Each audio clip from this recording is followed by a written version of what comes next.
자, 시청자 여러분 안녕하십니까. 유튜브 채널 JTB 뉴스가 선보이는 여의도 정치. 오늘은 신현영 전 의원님과 함께합니다. 자, 안녕하세요, 의원님. 안녕하세요. 예, 오늘도 더웠지 많이 오시는데. 정말 폭염이 계속되네요. 예. 이럴 때는 어떻게 몸 관리해야 됩니까? 규칙적인 생활 해야 되고요. 사실은 밤에 잠을 못 잘 때가 있어요. 저도 더워서 깨거든요. 예. 그래서 선풍기를 계속 틀고 자거나 아니면 에어컨을 켰다 껐다 하면서 잘 수밖에 없기 때문에 우선은 이 방 내 온도 조절 그리고 환기 유지하는 거 매우 중요합니다. 그러니까 잠잘 때 에어컨 때문에 추우면 그 냉방으로 하지 않고 제습으로 하는 경우도 있잖아요. 저도 그런데 그럼 큰 문제 없습니까? 뭐 크게 문제는 당장 없겠죠. 왜냐하면은 습도가 높은 거조차도 이게 정말 더위를 느끼는데 하나의 그 단서가 되거든요. 비 오고 나서 습할 때 오히려 더위를 더 크게 느끼고 답답함을 느끼잖아요. 그런 것들도 습도가 적절하게 유지가 되는데 보통은 권고되는 습도 50%에서 60% 정도 실내. 그래서 온도와 그리고 습도 같이 보아야 됩니다. 예, 그렇군요. 자, 그 정치 이야기를 해보도록 하겠습니다. 그 조국 혁신당의 조국 전 대표가 광복절 특사로 출소한 이후에 내년 지방선거 또는 뭐 보궐선거 그 출마 의사를 공식화했습니다. 지방선거냐 아니면 보궐선거냐 어디 하나로 특별히 정하지는 않았는데 국민의힘 심판을 강조했어요. 그러면서 국민의힘 의석수를 절반 이상 줄이겠다 이렇게 강한 어조로 말을 했습니다. 정치 복귀가 사실상 초읽기에 들어간 건데 8월 18일 그 복당 원서까지 접수했다고 합니다. 그리고 추가로 돌아오는 주말에 문재인 전 대통령을 예방하고 봉하마을을 찾아서 노무현 전 대통령 묘역을 참배하겠다라고 합니다. 자, 조국 대표의 그 정치 복귀 어떻게 보십니까? 네, 뭐 어떻게 보면은 조국 대표라 그러면은 정치 검찰의 탄압을 받은 대표적인 인물이라고 우리 국민들이 보고 계시고 실제로 그렇기 때문에 검찰 개혁의 완수를 위해서 역할을 할 거라는 기대감이 분명히 있는 것이거든요. 그런 면에서 이번 사면에 대한 여러 가지 그런 평가들이 있고 뭐 지지율에 대한 영향이 있었다라는 얘기도 있긴 하지만 뭐 결론적으로는 이제 사면이 됐으니까 앞으로 그럼 어떻게 잘할 것이냐 이 부분에 언론들이 상당히 관심이 많더라고요. 사실은 조국 대표 같은 경우에는 저희랑 같은 당은 아니잖아요. 민주당은 아니니까. 그런데 좀 왠지 친근한 느낌이 들고 옆집 아저씨 같은 느낌도 들어요. 그래서 잘 해줬으면 좋겠다. 그리고 민주당이랑 같이 합을 맞춰서 지금 앞으로 해야 되는 검찰개혁, 사법개혁 잘 수행해 나가는 데 있어서 조국혁신당이 어떤 역할을 할 것인가 이런 거 되게 궁금하거든요. 빠르게 전당대회 하면서 당대표로 다시 컴백을 하셔야 될 것 같고 얼마 전에 또 유튜브에 나오셔갖고 인터뷰를 하셨더라고요. 그래서 조국혁신당은 정의당처럼 하지 않을 것이다. 즉, 정의당처럼? 지방선거에 나오든 아니면은 나중에 뭐 총선에 나오든 어떤 선거에서든 심판을 받을 건데 당장은 내년 6월에 나온다고 하는 것이죠. 그렇기 때문에 보궐 아니면은 지방선거이긴 할 텐데 정의당처럼 표를 갉아먹는 그런 역할을 하거나 아니면은 오히려 민주당과 차별화한다고 하면서 계속 민주당 때리기를 하거나 이런 역할은 안 하겠다라고 명확하게 선언을 했어요. 그렇다면은 지금 뭐 합당을 할 것이냐 아니면은 따로 선거에 출마할 것이냐 너무 빠른 질문이다라고 얘기를 하면서 앞으로는 어떤 역할로서의 선거 전략 그리고 지지율을 올릴 것인가에 대한 고민을 계속하긴 할 텐데 아마 우리가 지난 그런 선거에서 되돌아보면은 지민비저라고 해가지고 총선에서 상당히 비례대표로서의 12명의 국회의원을 배출하면서 민주당에도 큰 도움이 됐죠. 그럼 범여권에 있어서의 지금 큰 좌석을 차지할 수 있는 하나의 단초가 됐기 때문에 그런 지민 비조와 같은 민주당과 시너지를 낼 수 있는 역할로서의 선거에 임할 거라고 생각을 하는데 합당에 대해서는 아직까지는 좀 회피하시더라고요. 아예 아니다라는 것도 아니고 합당을 하려면 적어도 기준이 비전과 정책, 선거 전략 이런 것들이 잘 맞아야 명분 있게 하는 것이다. 그렇기 때문에 너무 빠른 질문이다라고 하면서 조금은 더 전국 구상을 하려는 생각을 하고 계시는 것 같아요. 그런 면에서는 뭐 앞으로의 횡보 매우 중요할 것 같긴 한데 사실은 대권 주자로서의 가능성도 지금 항상 열려 있는 거잖아요. 그렇기 때문에 조금은 지금은 사면된 지 얼마 안 됐고 또 일부에서의 공정성에 대한 비판도 있기 때문에 겸손 모드로 가는 부분도 분명히 있는 것 같아요. 왜냐하면 이재명 대통령 같은 경우에도 대권까지 가는 행보에 있어서 성남시장, 경기도지자체장 그리고 당대표 2번 이런 여러 경험들이 있었는데 아직 조국 전 대표는 큰 당의 대표로서의 정치적 경험이 있는 건 아니고 워낙 국회의원 기간도 짧았기 때문에 조금 더 본인이 정치적인 경험을 쌓으면서 따박따박 해나가겠다라는 말씀도 하신 거기 때문에 지금으로서는 하루하루 너무 언론의 관심 엄청 조명받고 계시더라고요. 많이 나오더라고요, 언론에. 예, 네. 그래서 어떻게 보면 민주당보다 지금 조국 전 대표가 워낙에 지금 언론의 지형을 많이 차지하고 있는 게 약간은 부럽기도 하고 네. 그런 부분들도 있기는 해요. 지난 우리가 그 보궐선거 때도 보면은 전남 영광에서 보면 그때 군수 선거할 때 기억나시나요? 예. 그때 상당히 조국혁신당 후보가 선전했어요. 예. 물론 결과는 그렇지 못하긴 했지만 그때 총력 지원하면서 상당히 그 지선에서의 보궐선거를 노력을 했었기 때문에 아마 내년 6월에도 특정 호남에서의 지금 지지도 일부 있기 때문에 그런 부분에 있어서의 그런 시의원이나 구의원들 선거에 있어서의 역할을 좀 할 것 같다는 생각이 들고 또 워낙에 부산 출신이기 때문에 부산에서도 가시면 인기 있으실 거예요. 그래서 부울경에서의 그런 지방선거에 있어서도 일정 부분 역할을 하면서 이 우리 민주당과 조국혁신당의 그런 선전을 위해서 성공하는 이재명 정부를 위해서 선거에 이바지를 할 것이고 그러다 보면 국민의힘의 의석수는 계속해서 쪼그라질 것이다. 특히 내년 지방선거에서 지금 상당히 많은 부분에서 지자체장이 다 국민의힘인데 이번에 많이 완전히 뒤바뀌는 리버스 현상이 나타날 것 같다는 생각이 듭니다. 예.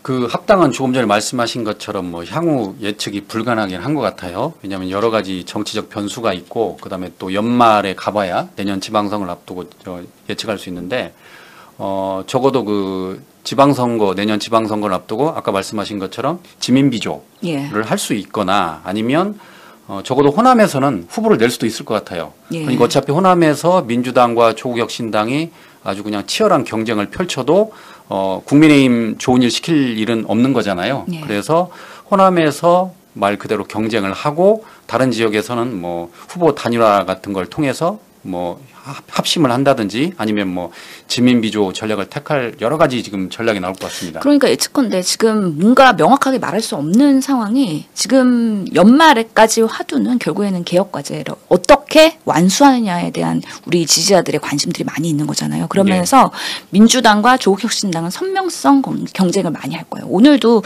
조국혁신당 의원들 기자회견 하더라고요. 이 개혁과제에 대해서 빠르게 완수하기 위한 여러 가지 그런 내용들에 대해서 이야기를 하던데 그런 방식으로의 지금 사법과 검찰 개혁을 누가 더 잘하냐.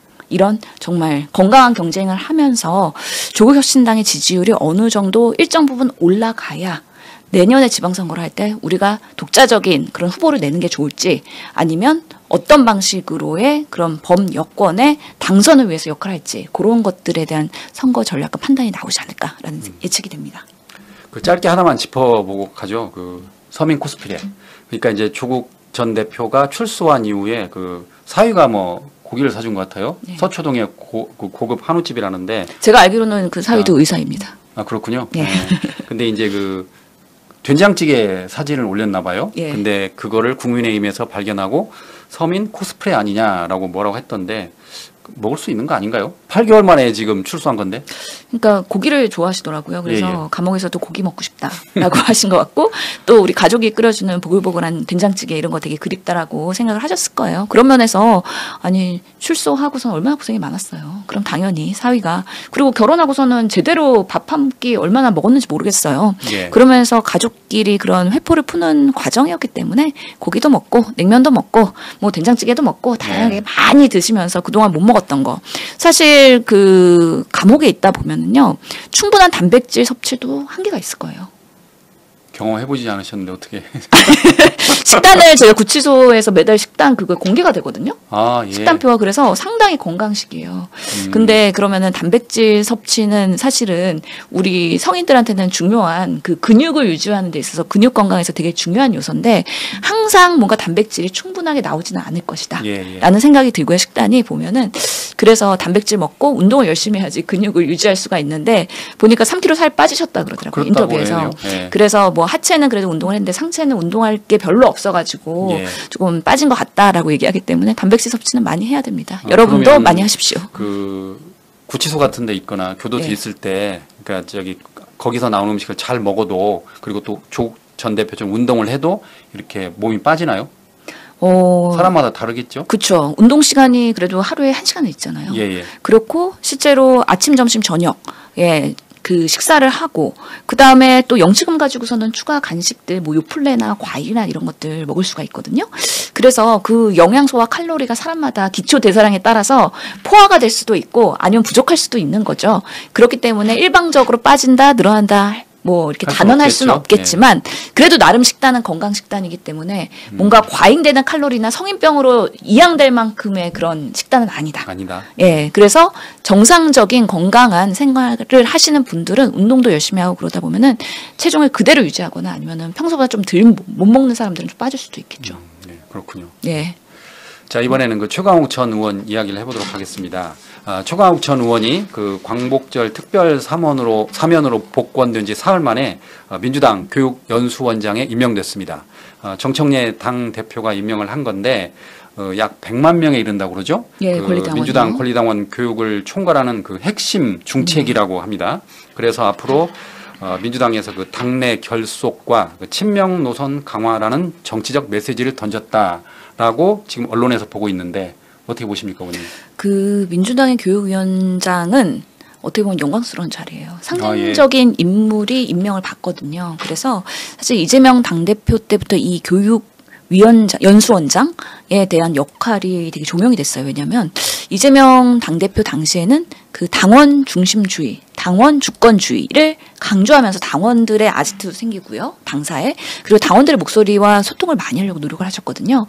근데 계속해서 당원들의 권리 강화를 위해서 정당이 움직이고 있는 상황에서 권한만 강화가 되는 게 아니라 결국에는 우리가 민주주의에 대한 공부 그리고 권한이 있으면 그만큼 당원으로서의 책임도 강화돼야 된다.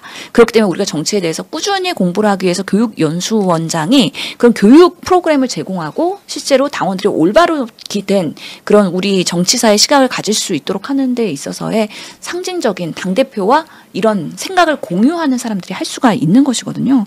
그래서 이번에 정청래 대표도 후보 시절에 그 교육 연수원장 내가 할 수도 있겠다. 예. 내가 당대표가 되어도 내가 스스로 할 정도로의 그런 교육이 매우 중요하다는 것을 계속 강조해 왔었거든요. 그러면서 이번에 최강욱 전 의원이 사면이 되고 곧바로 교육연수원장으로 임명이 됐다는 거는 당내에서 상당히 인정을 받고 있다라는 부분이어서 사실은 축하도 하고 부럽기도 하고. 예, 훌륭하신 의원으로서 여러 역할을 그동안에 해오신 거죠. 본인의 능력을 당을 위해서 헌신을 한 거고. 그래서 보면은 우리 당이 지난 대의원과 권리당원의 비율이 사실은 이렇게 당원 내 투표를 하면은 1대 60이던 시절이 있었어요. 그러다가 이번에 우리 당대표 선거를 하면서 1대 17 정도로 많이 그 대의원의 권한이 내려놓기가 된 거잖아요. 그만큼 민주당의 권리당원이 명수도 많아졌고 그다음에 역량도 강화됐고 그리고 당내에서의 목소리도 커졌다는 걸 의미하거든요. 지금 정청래 당대표는 대의원과 권리당원의 그 권한을 1대1로 맞추겠다라는 얘기까지 하고 있거든요. 그렇다면 대의원들은 보통은 그 지역에서 오랫동안 민주당을 위해서 정치를 했던 사람들이 주로 고문 같은 분들이 대의원을 하시거든요. 그렇기 때문에 민주당의 역사나 그런 민주주의의 가치나 그런 것들에 대한 경험이 높으실 텐데 권리 당원들도 사실 여러 가지 계기들이 있었죠. 뭐 우리가 박근혜 탄핵할 때나 아니면 이번에 윤석열 탄핵할 때나 많은 분들이 민주당에 가입하시고 또 계속해서 응원을 하고 계시기 때문에 그런 역사적인 시점에 우리 시민 정신으로 민주당이 이렇게 커왔기 때문에 이런 우리 당원들을 어떻게 같이 소통하고 교육하고 그리고 우리가 권한과 책임을 같이 할 것이냐 이런 고민들은 정청래 당대표 시대에 더욱 확대될 거고 그렇기 때문에 최강욱 의원님의 역할이 매우 중요할 거라는 생각이 듭니다. 그 얼마 전에 그 당원 주권정당 특별위 이게 지금 출발을 했어요. 그러면서 정청래 당대표가 당원도 한 표, 대의원도 한 표, 그 역사적 출범을 알린다라고 강조를 하더라고요. 그러니까 기존 권리당원 입장에서는 썩 달갑지 않을 텐데 대의원 입장에서는 그래도 이게 바람직스러운 거죠? 그렇게 갈 수밖에 없는 시대적 흐름이 있는 것 같아요. 왜냐하면 우리 정치가 워낙에 그동안은 대의 민주주의에 대한 역할이 큰 기능을 가져왔는데 뭐 이거는 부인할 수 없는 사실이지만 유튜브 등 여러 가지 미디어 환경이 바뀌면서 이제는 모든 그런 당원들이나 지지자들이 직접 소통할 수 있는 그 툴이 상당히 강화됐고요.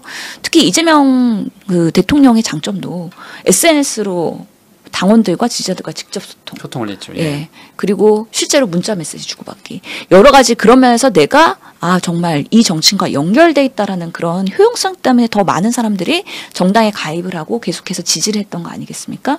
그런 흐름들이 분명히 있는 거기 때문에 그 흐름을 잇고 정청래 당대표가 그렇게 하겠다는 것이고, 또 하나의 상징적인 지금 이야기는 최고위원 후보를 당원 중에서 뽑겠다는 거잖아요. 그렇기 때문에 모집을 하고 그중에서 여러 가지 선발 기준을 통해서 평당원도 우리 민주당의 최고위원이 될 수 있다라는 또 하나의 새로운 시도를 하고 있는 거기 때문에 성공할지 아니면은 어떻게 될지 그 결과는 지켜봐야 되겠지만, 그런 면에서의 또 의미가 있는 거고, 또 정청래 당대표가 또 하나 이야기한 게 이제 연말에 같이 당원들과 함께 콘서트 하면서 우리도 다 같이 민주주의를 지켜내면서 뭔가 그런 성공의 행사의 그런 장을 같이 공유하자. 얼마 전에 그 김어준 씨가 인천에서 콘서트 하면서 상당히 많은 인스파이어에서 예. 더 파워풀 콘서트. 예. 엄청난 또 우리 정치사에서는 새로운 또 그런 예. 서사를 쓰긴 했잖아요. 예. 그러면서 정당에서도 우리 당원들이 오셔서 같이 파티하고 축하하고 같이 즐기는 그런 베뉴를 마련하겠다는 거였기 때문에, 그런 부분에 있어서 앞으로는 우리 대한민국 정치가 많은 시민들이, 국민들이 더 관심 갖는 계기가 되지 않을까라는 생각을 합니다. 그러니까 저도 저기 언론을 통해서 봤는데 그 인스파이어의 더 파워풀 공연은 참 새로운 시도였던 것 같아요. 그러니까 젊은 세대들이 그 노래를 좋아하는 세대들은 아이돌에 가서 환호를 하는 거고, 또 정치에 관심 있는 분들은 10만 원이 넘는 고가에도 불구하고 가서 그 정치인들을 보면서 또 서로 소통을 하고, 예, 새로운 시도인 것 같아요. 예, 거기가 몇 명 들어가는 건지 정확히 지금 숫자 기억은 안 나는데, 아무나 그런 곳에서 그 행사를 기획할 수는 없어요. 썰렁할 그렇죠. 수 있거든요. 잘못하면은. 예. 그렇기 때문에 이게 대규모 공연이고, 사실 그게 유치가 될 수 있는 정도의 동원력이 돼야지 되는 그렇죠. 건데, 예. 자발적으로 가고 싶어도 사실 기회가 없어서 못 가는 사람들 많았던 거죠. 인스파이어 혹시 가보셨습니까, 인천? 저는 못 가봤어요. 저는 가봤는데요. 예.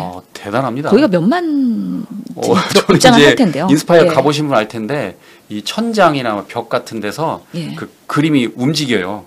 그래서 막 그 아마존 같은 수풀도 있고, 그다음에 막 그 천정으로 그 뭐라고 해야 되나, 돌고래도 왔다 갔다 하고 막 그래요. 그래서 아이들이 많이 좋아하는 젊은 층이 많더라고요. 예. 그래서 제가 그때 가봤는데 그 사진을 보니까 그 인스파이어 더 파워풀에 그 넓은 장소를 꽉 채웠더라고요.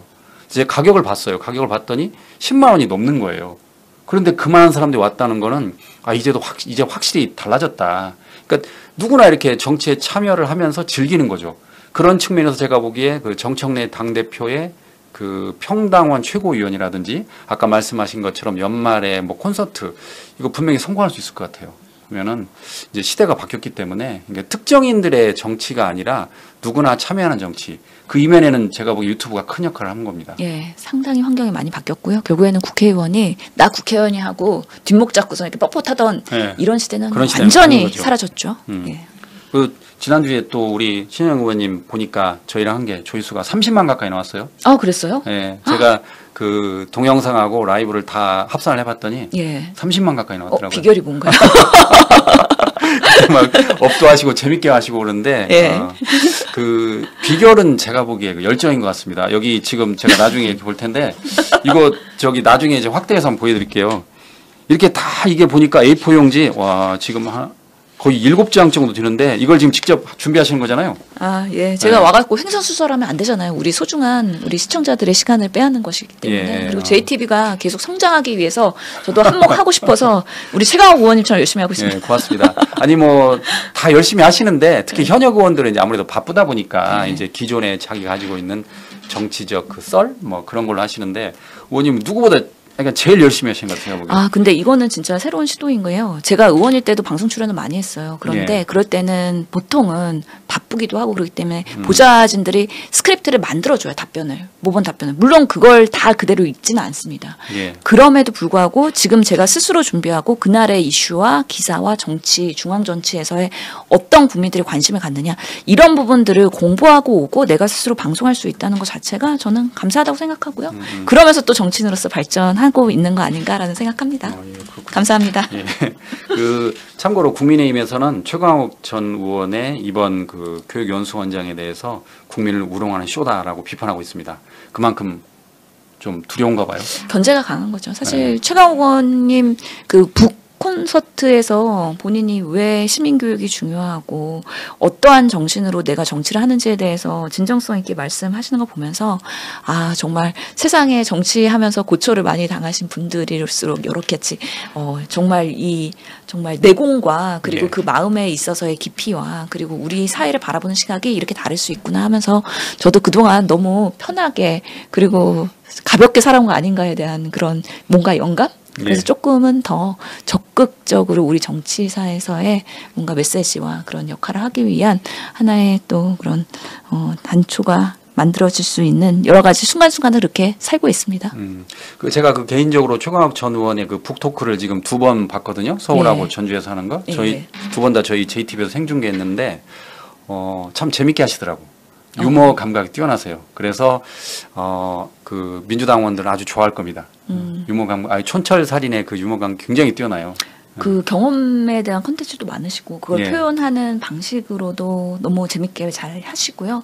그런 면에서는 와 이게 이제 여물어진 정치인으로서 이제 사면도 받고 이제는 빛을 발할 시기가 왔나 보다라는 생각.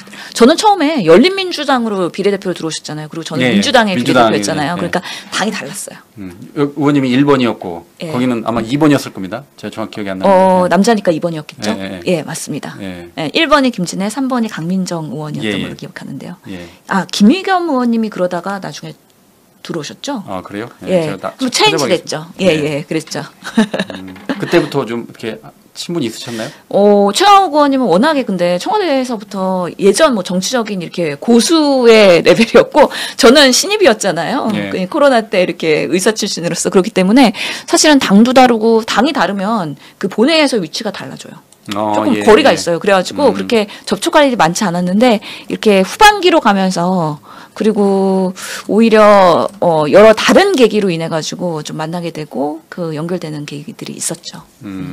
그래서 그렇군요. 오히려 의원일 때보다 의원 아닐 때 그 최강욱 의원님의 진면목을 더 많이 본 것 같습니다. 저는. 제가 지금 찾아보니까 네. 그 당시 보니까 최강욱 전 공직기강 비서관이 비례대표 2번, 그다음에 김의겸 전 청와대 대변인이 비례대표 4번 이렇게 나와 있네요. 그렇죠. 그러니까 최강욱 의원 세 명이 지금 그때 당선이었잖아요. 됐죠. 예, 그래서 예. 최강욱 의원님 대신에 김의겸 의원님이 그러니까 있었고, 그 우리 신영 의원님은 민주당 1번, 그리고 최강욱 의원님은 남자로서 1번이네요. 아 그렇네요. 두 분 다 막강하신 그렇군요. 분이네요. 예. 아, 김진애 의원님이 그때 사퇴하고 뭐 그랬던 굴곡이 있었고요. 그다음에 막판에 또 허숙정 의원님이라고 추가로 6개월 후에 들어오신 분이 있었어요. 예, 알겠습니다. 예, 예. 자, 이번에는 그 검찰개혁 이야기를 해보겠습니다. 국민들의 관심이 큰 사항이죠. 자, 민주 진보 진영의 그 검찰개혁 의지가 그 어느 때보다 뜨겁습니다. 조국 전 대표는 출소하자마자 검찰 독재 종식을 강조했습니다. 그리고 그 정청래 대표와 함께 그 조국혁신당이 그 협력 의지를 드러냈고요. 이렇게 그 개혁 동력의 그 강한 시그널을 올린 데다가 최근 최강욱 전 의원은 그 차기 검찰총장 후보로까지 언급되고 있습니다. 이번에 그 민주당 교육연수원장 임명과 별개로 예. 이제 검찰총장 임명 가능성은 남아 있는 거잖아요. 왜냐하면 이건 대통령이 그쵸. 정하는 거니까. 예. 그래서 소위 말하는 그 정청래, 조국, 최강욱 이 트로이카가 이 추석 전까지 그 검찰 개혁의 그 신호탄을 크게 쏘아올릴 걸로 보이는데 어떻게 보십니까, 이 대표님? 글쎄요. 그 정말 인사는 많사였고요. 뚜껑 열기 전까지는 정말 아무도 모른다고 모르죠. 그래서 예. 예, 미리 설레발치면 안 된다. 저는 그렇게 그렇습니다. 항상 예, 생각을 예. 하지만 많은 분들의 열망과 관심이 있는 거는 분명하고요. 검찰총장 어느 때보다 지금 중요한 시기잖아요. 특히나 지금 검찰청을 폐지해야 되기 때문에 폐지하고 이제 중수청이랑 이렇게 가는 건데 그런 면에서는 마지막 대한민국의 검찰총장으로서의 짧은 기간의 임무를 완수하면서 안착시키는 그런 검찰개혁의 역할을 해야 되기 때문에 그 어느 때보다도 중요하다. 그렇기 때문에 검찰개혁에 대한 필요성 그리고 방법론에 있어서의 유능함 이것을 아는 분이 임명이 돼야 될 것이고요. 특히 예전에 문재인 대통령 시기에 윤석열 검찰총장처럼 할 것처럼 하면서 안 하는 그런 예. 그런 인사는 절대 이루어지면 안 된다라는 생각이 듭니다. 근데 또 한편으로는 오늘 기사를 보니까 이재명 대통령께서 주문하신 게 이 검찰개혁이든 개혁 과제에 대해서는 국민과 공론화를 통해서 절차적 정당성을 잘 따져가면서 수행을 해라. 그렇기 때문에 개혁을 완수하는 데 있어서 매우 속도도 중요하긴 하지만 절차에서 하자가 없도록 그래야지 완벽한 개혁이 이루어질 수 있기 때문에 그런 주문을 하셨거든요. 그런 면에서 정성호 지금 법무부 장관 그리고 지금 정청래 당대표 이 당과 대통령실에서의 그 엇박자가 되지 않도록 이 개혁 과제를 잘 조율할 수 있는 이 역할을 할 수 있는 분이 누군지에 대한 뭔가 고민과 검증을 계속하고 있는 거 아닌가. 그래서 검찰총장의 임명이 조금 늦어지고 있는 거 아닌가라는 생각이 들기는 합니다. 지금 한간에 이제 이런 얘기가 많이 나오는 이유는 그 검찰개혁 유예 기간 때문에 그러는데 검찰개혁 유예 기간이 당초에 그 1년이었어요. 그런데 네. 국정기획위에서 6개월로 줄였습니다. 그래서 지난번에 제가 최강욱 전 의원하고도 이야기를 했는데 6개월인데 만약 임명이 된다 그러면 인사청문회로 한 달, 국정감사로 한 달, 그리고 실제로 검찰총장으로 근무할 수 있는 기간은 기껏해야 3, 4개월이다. 그래서 대통령이 임명하지 않을 수도 있다라고 예측을 하시던데 그럼에도 불구하고 저희가 그렇게 지난번에 그 동영상을 만들었어요. 6개월 검찰총장인들 어떻습니까? 이왕이면 최강욱 같은 카드가 좋지 않습니까? 라고 했더니 댓글도 다 이렇게 응원한다라고 이야기했더라고요. 그렇죠. 조직의 마무리를 완성하는 것은 매우 중요한 역할이기 때문에 상징성이 분명히 있다고 저는 생각을 하고요. 특히 오늘도 보면은 기사에서 그 건진 법사 압수수색 했을 때 그 예. 집에서 돈 뭉치 나온 거 기억하시죠? 예. 그 돈 뭉치가 다 이게 띠지가 다 띠지가 있는 있는 거, 관본권이 있는 그런 돈 뭉치들이었는데 어느 순간 검찰이 그 당시에는 특검이 시작하지 않았을 때죠. 검찰이 가져간 상황에서 그 띠지가 분실됐다는 거예요. 그게 말이나 됩니까 지금? 그래갖고 그때 우리가 아니 돈다발이 그럼 누가 준 거야? 띠지랑 그 관본권이랑 추적하면은 누가 준 건지 다 추적할 수 있어라고 많은 사람들이 뭐 언론에 나와서 이야기를 했기 때문에 사실은 그 돈다발의 돈보다는 띠지 이런 것들이 훨씬 더 중요했던 상황인데 그것을 검찰 내부에서 뭐 직원의 실수로 그게 분실됐다. 뭐 이런 식으로 하면서 사실 감사가 들어가지도 않았더라고요. 예. 그래서 지금 그 돈의 추적이 지금 한계가 있는 부분인데 이런 부분만 봐도 검찰이 얼마나 본인들의 수사를 무마할 건 무마하고 정말 솜방망이 처벌할 건 하고 그리고 정말 정치검찰이 뭔가 기획을 해갖고 수사할 거 탄압할 건 탄압하고 이런 것들에 너무 주관적 요소가 정치검찰의 그런 비난을 받을 사안들이 너무 많았다라는 생각이 들고요. 특히 이 최은순 장모 구속 당시에 오늘 또 이것도 보도가 됐네요. 그때 그 장고 증명 위조로 2심에서 구속이 된 날이었어요. 왜냐하면 공직기관 비서관 그리고 그랬다면서요. 주진우 의원. 당시 비서관한테 전화를 네. 했다고. 엄청나게 뭐 변호사랑 전화했다가 비서관이랑 전화했다가 난리가 났다는 거예요. 전에 네. 불통이 났다는 네. 거예요. 그러니까 장모가 구속된 거에 대해서 어떻게 그런 상황에 대해서 대통령실에 난리가 난 것인데 그런 식으로 개인의 그런 비리들, 가족 비리에 대해서는 어떻게든 무마하려고 했는지 이런 부분들도 분명히 드러나야 되는데 보면은 그 1심에서 사실은 검찰이 공소해서 제대로 사실적시나 수사가 조금 열악했다. 이런 얘기들이 있어요. 그래서 2심에서는 그럼에도 불구하고 사법부에서 장모가 범죄에 대해서 인정하지도 않고 뉘우치지도 않고 그리고 너무 그 죄질이 나쁘다라는 것 때문에 구속까지 그래서 현장에서 법정 구속됐거든요. 그때 막 그랬던 바가 들어놓았잖아요. 있었어요. 예. 그때 최은순 씨가 들어놓았잖아요. 그쵸. 구속이 웬 말이냐 이러면서 네. 정말 버팅기게 했었죠. 그랬던 것도 그때 검찰의 좀 봐주기 수사가 1심에서 있었지 않았나라는 의심을 해볼 수 있고 또 대표적인 거는 우리 그 김건희 여사 도이치모터스 주가 조작 환재 검사하고 결국에는 무혐의 났을 때 그때 검사들 지금 이렇게 특검이 하면서 정말 결과가 180도 달라지고 있는 거잖아요. 그럼 그때 봐주기 수사했던 검사들에 대한 처벌 이런 것들은 어떻게 할 것인지 앞으로 지켜봐야 될 부분입니다. 이런 것들이 다 검찰 개혁 과제와 맞물려 있는 것들이고 결국에는 본인들이 뿌린 대로 거둔다고 그런 국민들의 불신을 스스로 그렇게 양산해 냈기 때문에 이제는 검찰 개혁을 빠르게 할 수밖에 없는 시점이다. 그런 면에서 좋은 검찰총장이 마지막을 잘 마무리하고 나머지 개혁 과제들까지 연결했으면 좋겠다라는 생각이 듭니다. 예, 그렇군요. 자, 이번에는 그 이재명 대통령과 그 김혜경 여사 이야기를 해보겠습니다. 광복절이 끝난 주말에 두 분이 그 영화관을 찾았어요. 그리고 전통시장인 연서시장에 가서 물건을 흥정하는 모습 이런 게 아주 국민들 호응을 받았는데 혹시 그 영상 보셨나요, 어머니? 예, 봤어요. 그 시장에 갔는데 잠옷이 7만 원이더라고요. 그 이야기 많이 나오네. 비싸네. 그 이야기 많이 나오더라고요. 생각보다 비싸네. 잠옷이 요즘에 저도 잠옷을 안 입고 자가지고 요즘에 시세가 그렇구나. 근데 지갑을 막 이렇게 뒤지는데 5만 원 있었다는 거잖아요. 예, 5만 요즘에 원권. 현금을 잘 안 갖고 다니니까 그래가지고 2만 원만 줘줘. 그러니까 이제 5장인데 2장이 모자라니까 2만 원만 주세요 그랬더니 거기서 예상치 못했던 대통령의 발언 또 뜯어가시네. 저 그거 보고 한참 웃었는데 이게 그 젊은 친구들이 말하잖아요. 꽁냥꽁냥 그렇게 말하는데 참 두 분 참 그 깨가 쏟아지는 것 같아요. 제가 보면. 그러니까 얼마나 또 힘든 그런 정치의 길을 걸어오시다가 이제 대통령이 됐으니 얼마나 대한민국의 서민들을 위한 그런 대통령이 되기 위해서 노력을 많이 하시겠습니까? 그리고 또 민생 쿠폰도 주시고 그러면서 15만 원 제일 먼저 쓰려고 김혜경 여사가 또 시장 달려간 거 아니에요. 그리고 취임하고 나서 곧바로 관저에 뭐 반찬할 것도 없어 그러면서 시장 가갖고 반찬 가게 시장 갔었죠. 가가지고 또 사면서 그런 대통령과 그 영부인 여사의 행위 하나하나가 메시지잖아요.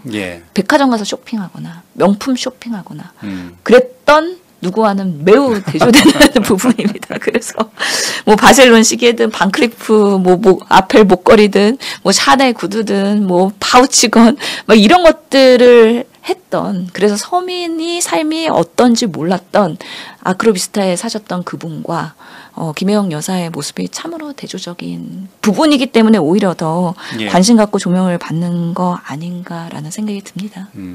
뭐 예상했던 것처럼 댓글에도 보니까 이게 바로 평범한 우리의 대통령이다. 뭐 그런 댓글이 굉장히 많고 그다음에 뭐 가슴이 찡하다, 벅차다, 뭐 그런 게 많더라고요. 그러니까 저도 진짜 어쨌든 그 또 뜯어가시네 그걸로 한참 웃었습니다. 어떻게 여기서 이런 많이 뜯기시나 봐요. 평소에 사모님한테 공감하신 것 같은데.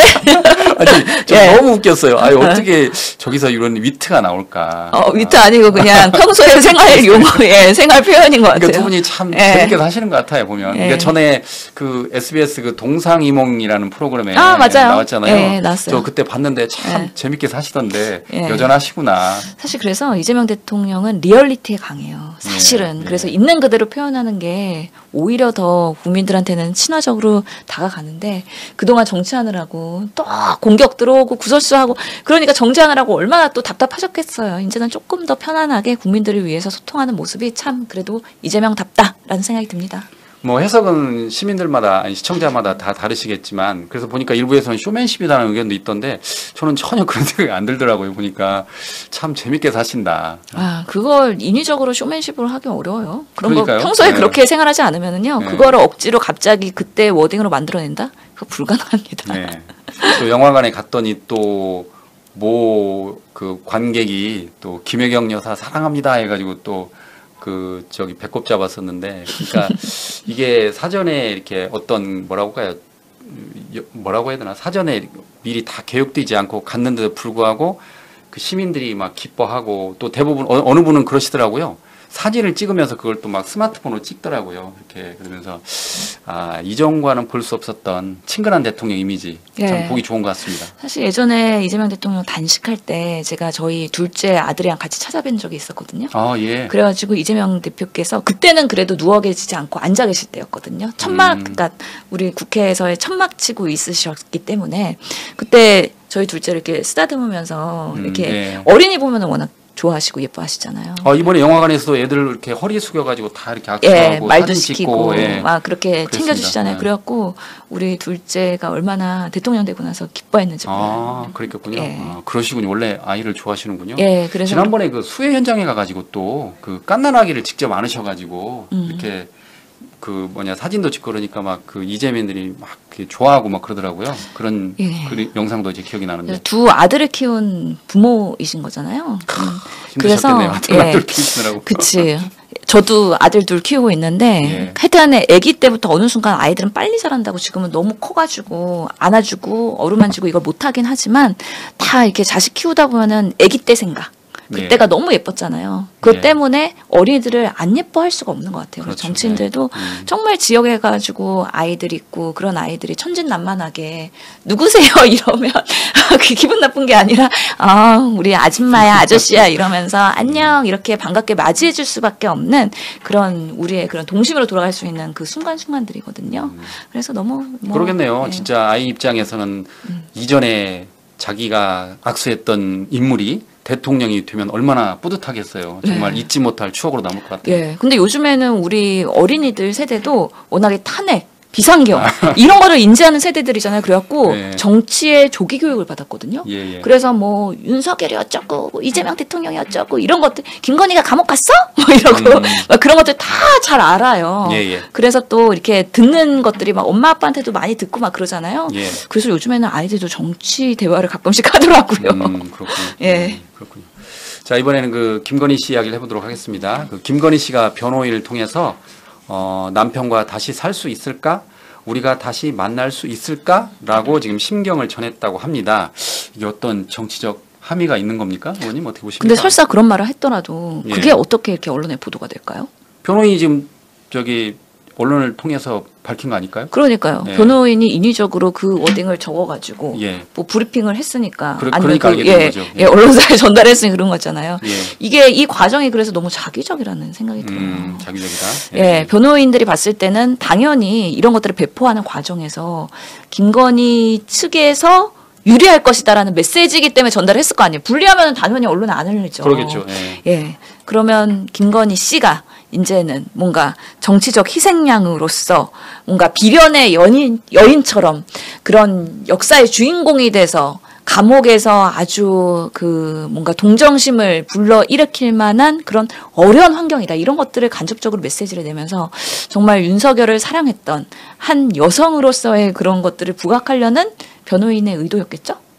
예. 조금 전에 또 저기 속보가 나왔는데요. 예. 보시면 김건희 씨 건강 악화 자필 사유서를 제출했네요. 그러면서 그 몸이 좀 아프니까 여기 내용을 보면 소환에 불응할 방침인 김건희 씨에게 곧바로 출석해 조사를 받으라고 통보할 방침을 정하면서 동시에 김 씨의 구속 기간을 연장할 계획이다라고 밝혔습니다.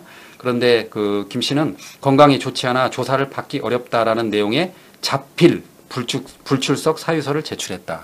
조금 전에 말씀하신 동정심을 유발하는 뭐 그런 건가요? 그렇죠. 스스로 이렇게 써가지고 제가 몸이 아프고요, 식사도 못 하고요, 잠도 못 자고요, 지금 체중도 빠지고요, 예. 우울하고요, 살기도 싫고요, 정말 뭐 견딜 수가 없어서 앉아 있을 수도 없고요. 누워 있어야 되고요. 뭐 이동도 못 하고요. 막 분명히 그랬을 것 같아요. 예, 예. 그게 너무 이해가 되고 상상이 되는데 이 부분에 있어서 공감하실 국민들이 누가 있을까 저는 생각이 들긴 하거든요. 예, 예. 당연히 지난번에도 말씀드린 것 같긴 하지만은 이 예. 감옥이라는 환경이 바뀌었어요. 아크로비스타에서 예. 그리고 대통령실 관저 사저에서 갑자기 구치소에 가게 된 거예요. 그러면 삶이 180도가 바뀌게 되는 거예요. 그렇죠. 예. 그럼 사람은 정상적인 반응으로서는 우울할 수밖에 없습니다. 예. 그리고 현실을 부정하고 싶어요. 그리고 불안해요. 그리고 누군가한테 뭔가 책임을 떠넘기고 싶어하는 회피 이런 마음도 들어요. 예. 결국에는 이 현실을 내가 받아들이고 싶지 않은 여러 가지 심리 단계를 경험을 하게 됩니다. 그런 상황에서 지금 특검 생각보다 수사를 잘했어. 예. 그래서 반클리프 앞에 목걸이도 진품이 나오고 가품이 나왔어. 그래서 내가 거짓말했던 알리바이가 다 세상에 거짓말이었던 걸로 까발려졌어. 모든 사람들이 나를 다 비난해. 이런 상황에서는 살고 싶지 않겠죠. 그렇기 때문에 기력도 없고 먹고 싶지 않고 식욕부진에 소화불량에 정말 그렇기 때문에 아플 수밖에 없는 상황이다라고 말씀을 드리고 싶고요. 그럼에도 불구하고 본인이 그동안에 여러 정말 권력을 이용해서 얼마나 권력형 비리로서의 그런 16개 그런 특검 사유를 가지고서는 조사할 게 얼마나 많은데 건강 때문에 또 아산병원에 입원한다 그러면서 회피한다고 하면 국민들의 분노는 배가 될 것이라는 생각이 들고요. 실제로 지금 뭐 16가지 아직 많이 남았습니다. 아직 많이 예, 양평 고속도 이런 거 하나도 지금 얘기도 안 되고 있잖아요. 그렇죠. 예. 그리고 뭐 장흥지구 얘기도 있고요. 그다음에 대통령 집무실 관저 이전의 건 그리고 지금 최혜병과 지금 김건희 씨의 연결성 이런 것들도 얘기가 더 돼야 되고 창원 산단에 대한 거 창원 그리고 산단, 예. 대선에서 거짓말했던 거 총선 지방선거 개입했던 거 너무 많은 것들이 아직 해야 될 게 많기 때문에 아마 지금 이런 상황에서 너무 100%의 거짓말이 드러난 상황에서는 구속도 연장될 가능성이 충분히 있고 계속해서 수사 조사를 받아야 될 수밖에 없다. 근데 왜 내가 그런 얘기를 했을까? 남편과 다시 살 수 있을까? 우리가 다시 만날 수 있을까? 이것은 결국에는 윤석열 씨를 협박하는 거 아닌가? 모종의. 협박. 예, 저는 그렇게 느껴지거든요. 나는 아무것도 아닌 여자예요라고 네. 하면서 저는 한 게 없어요. 윤석열 대통령이 다 시켜갖고 한 거예요. 나름의 그런 얘기가 의도가 숨어 있는 거 아닌가라는 생각이 들기도 하고요. 실제로 아까도 말씀드렸지만은 최은순 장모가 구속됐을 때 엄청나게 윤석열 대통령도 김건희 씨도 막 전화하면서 비서관이랑 막 변호사랑 돌아가면서 전화를 하잖아요. 예. 수단과 방법을 쓰지 않고 무조건 빼내라, 무조건 해결해라 라는 거를 계속해서 지금 윤석열 씨한테 주문하고 있는 거 아닌가라는 저는 생각이 들어요. 예. 너가 갖고 있는 아직까지 남아있는 검찰 권력 그리고 사법부의 그런 끈 이런 것들을 동원해서 나를 어떻게든 구제해라. 그래야 나와 계속 살 수 있고 만날 수 있다. 라는 지령 아닐까요? 지령. 예. 추가로 김건희 씨와 관련된 그 기사를 보면 이런 게 나왔습니다. 검찰이 김건희 씨의 경력 조작 의혹을 불기소했다. 알고 보니까 공소시효가 지났다는 거예요. 그래서 댓글을 보니까 공소시효 지날 때까지 검찰이 수사를 안 했다. 그래서 검찰을 비판하는 댓글이 지금 줄을 잇고 있습니다. 이것도 오늘 엄청 비판을 받더라고요. 공소시효가 아마 어젠가로 끝난 걸로 알고 있어요. 예. 예. 그래서 왜 그러면 그때까지 공소시효 지나기 전까지 왜 아무것도 안 했나. 네. 지금 워낙 김건희 씨가 하고 있는 뭐 명품부터 해가지고 뭐 마약 세관에 대한 것도 개입됐다는 것도 있고 너무 굵직굵직한 것들이 많다 보니까 실제로 이런 것들은 이제는 너무 미미한 그런 범죄로 보이기는 해요. 네. 그럼에도 불구하고 이런 사소한 것들부터 제대로 수사를 받고 조사를 받았으면 대한민국의 윤석열 정부 3년이 이렇게 망가지지는 않았을 것이다. 그리고 대한민국이 이렇게 후퇴했을까 라는 생각이 들고요. 정말로 우리 대한민국이 글로벌하게는 너무 부끄러운 지난 3년을 보낸 거 아닌가. 그 중심에는 김건희 V0가 있었다 라고 생각을 합니다.